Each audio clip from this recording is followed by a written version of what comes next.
Hello everyone. आज के topic में हम कंटिन्यू करेंगे एफसी प्रिंसिपल को। लास्ट लेक्चर में हमने देखा था कि किस तरह से वेरिएशन इन इंटेंसिटी को एक्सप्लेन कर सकते हैं with the help of FC principle, और उसमें हमने दो केस देखे थे।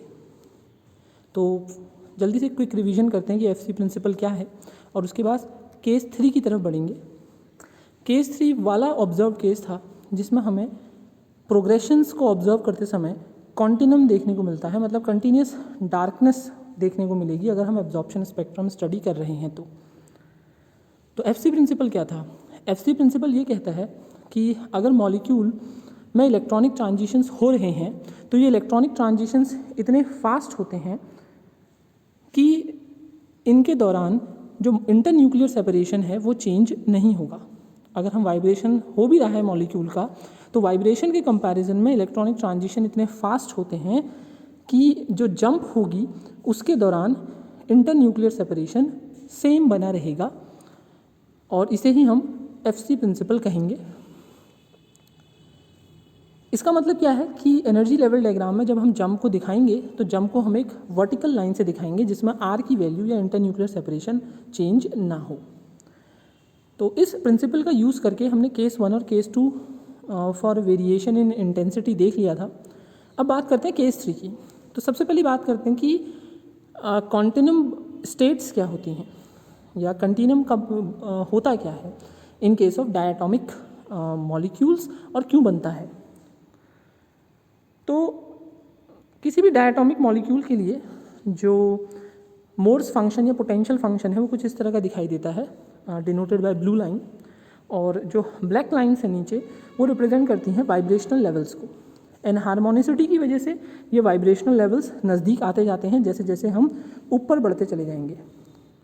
लेकिन रियल मॉलिक्यूल के साथ एक प्रॉब्लम होती है, और वो ये होती है कि जब मॉलिक्यूल को सफिशिएंट अमाउंट ऑफ एनर्जी मिल जाए तो वो मॉलिक्यूल ब्रेक, उसका जो बॉन्ड है वो ब्रेक कर जाता है और दोनों एटम्स जो है वो फ्री हो जाते हैं। इसी को हम कहते हैं डिसोशिएशन ऑफ मॉलिक्यूल। तो यहाँ पे horizontal blue dotted line represent कर रहा है कि कितनी एनर्जी पर मॉलिक्यूल क्या करेगा, ब्रेक करेगा। अब इसके ऊपर जो एनर्जी लेवल्स होंगे वो किस तरीके के होंगे।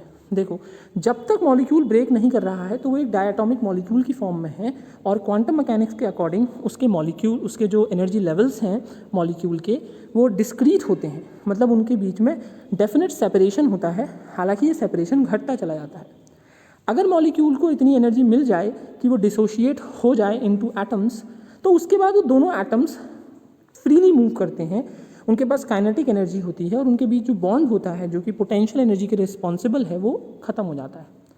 अब काइनेटिक एनर्जी कोई भी वैल्यू ले सकती है, इस वजह से मॉलिक्यूल की ओवरऑल एनर्जी भी जो अब एटम्स की एनर्जी के फॉर्म में है वो कुछ भी वैल्यू ले सकती है। इसलिए जो एनर्जी लेवल्स होते हैं वो क्वांटाइज्ड ना होकर कंटिन्यूस हो जाते हैं। कंटिन्यूस का मतलब कि आफ्टर डिसोशिएशन मॉलिक्यूल कोई भी एनर्जी, या जो एटम्स हैं वो कोई भी एनर्जी गेन कर सकते हैं, उनके बीच में वेल डिफाइंड सेपरेशन नहीं होगा, कुछ भी वैल्यू वो ले सकते हैं आफ्टर डिसोशिएशन या डिसोशिएशन के ऊपर। तो इस कंटिन्यूस एनर्जी लेवल्स को यहाँ पर शेडेड पोर्शन से दिखाया गया है कि डिसोशिएशन के ऊपर जो एनर्जी लेवल्स हैं वो कंटिन्यूम को रिप्रेजेंट करेंगे, वहाँ क्वांटाइजेशन वाली बात नहीं लगेगी, वहाँ कोई रोटेशन, वो वाइब्रेशनल क्वांटम नंबर जैसी चीज़ नहीं होगी क्योंकि मॉलिक्यूल डिसोशिएट हो चुका है। तो यही पॉइंट्स यहाँ पे लिखे गए हैं कि मॉलिक्यूल को जब सफिशिएंट एनर्जी मिलेगी तो वो डिसोशिएट हो जाएगा। डिसोशिएशन के बाद जो एटम्स हैं वो अनबाउंडेड होंगे, फ्रीली मूव कर सकते हैं, उनकी एनर्जी जो काइनेटिक एनर्जी होगी, क्योंकि पोटेंशियल तो रही नहीं अब, वो कुछ भी वैल्यू ले सकती है, और हमें क्या मिलेगा, कंटिन्यूम ऑफ एनर्जी या कंटिन्यूस एनर्जी बैंड मिलेगा जिसमें कोई वेल डिफाइंड डिस्क्रीट लेवल्स नहीं होंगे। अब इस बात का हम इस्तेमाल करेंगे in order to explain the third case of continuum observation in progressions, या उनके इंटेंसिटी वेरिएशन में जो कंटिन्यूम मिलता है वो क्यों मिलता है। देखो, पीछे के दो केसेस में हमने देखा था कि जो वेरिएशन इन इंटेंसिटी मिलती है वो इस बात की वजह से मिलती है कि हायर स्टेट के लिए जो मोर्स फंक्शन या पोटेंशियल कर्व बनता है उसका मिनिमा या तो ग्राउंड स्टेट या लोअर स्टेट के अगर सीधाई उसकी बराबर ही होगा तो उस केस में तो हमें केस 1 देखने को मिलता है, अगर थोड़ा सा पीछे होगा तो हमें केस 2, या थोड़ा आगे भी होगा तो केस 2 जैसी सिचुएशन देखने को मिलेंगी। अब आता है थर्ड केस कब बने। थर्ड केस की सिचुएशन तब अराइज करती है जब अपर वाइब्रेशन या अपर इलेक्ट्रॉनिक स्टेट के लिए जो इक्विलिब्रियम सेपरेशन है वो ग्राउंड के कंपैरिजन में काफ़ी ज़्यादा आगे होता है। तो जैसे कि यहाँ पे देख रहे हैं कि अपर वाला जो मिनिमा है पोटेंशियल एनर्जी कर्व का, वो ग्राउंड वाले से काफ़ी ज़्यादा आगे शिफ्ट है। अब जैसा कि हम पहले देख रहे थे कि जो ट्रांजिशंस हैं वो वाइब्रेशन लेवल्स से होंगे, V double prime equal to 0 से ground vibrational level of lower state या ग्राउंड स्टेट, ठीक है। तो यहाँ पे जो ट्रांजिशन होगा अकॉर्डिंग टू एफसी प्रिंसिपल, वो ट्रांजिशन सीधा जाना चाहिए और हाईएस्ट प्रोबेबिलिटी होती है कि वाइब्रेशनल ग्राउंड स्टेट के बिल्कुल बीचों बीच में से ट्रांजिशन सबसे ज़्यादा इंटेंस टाइप के होंगे। तो अगर हम यहाँ से वर्टिकल लाइन बनाएं तो ये वर्टिकल लाइन पहले तो वी सिंगल प्राइम 0 1 2 3 वालों तक पहुँचेगी ही नहीं, ये लाइन जाएगी सीधे हायर वाइब्रेशनल क्वांटम नंबर्स पे। इसका मतलब क्या हुआ कि नीचे के V double prime equal to 0 से जो ट्रांजिशन होंगे V single prime equal to काफ़ी हायर वैल्यू वाले इस पे होंगे या हायर वैल्यू पर ही हो पाएंगे, क्योंकि इतना ज़्यादा शिफ्ट है ऊपर वाले पोटेंशियल कर्व का कि ओवरऑल ट्रांजिशन सिर्फ हायर वाइब्रेशनल लेवल्स पर ही हो सकते हैं। इसका मतलब क्या है कि जो 0,0 0,1 0,2 वाली प्रोग्रेशन लाइन्स हैं वो तो हमको दिखेंगी ही नहीं, सिर्फ हायर प्रोग्रेशन लाइन्स दिखेंगी।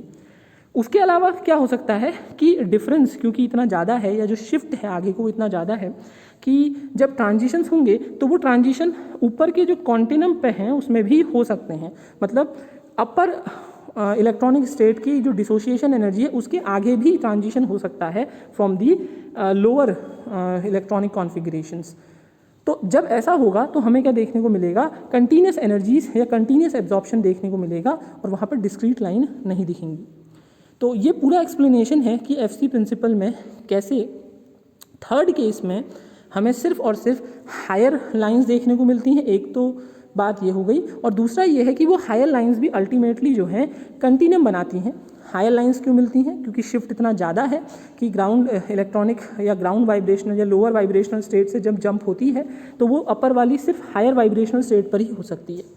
उसके अलावा वो जो ट्रांजिशंस हैं वो कंटिन्यूम में भी जा सकते हैं of the upper electronic state, जिसकी वजह से मतलब ये हुआ कि ट्रांजिशन के दौरान डिसोशिएशन होगा और जो एनर्जी है वो कंटिन्यूसली एब्जॉर्ब होगी या हो सकती है, जिसकी वजह से हमें एक डार्क रीजन या कंटिन्यूम देखने को मिलेगा इन द ऑब्जर्व्ड स्पेक्ट्रा।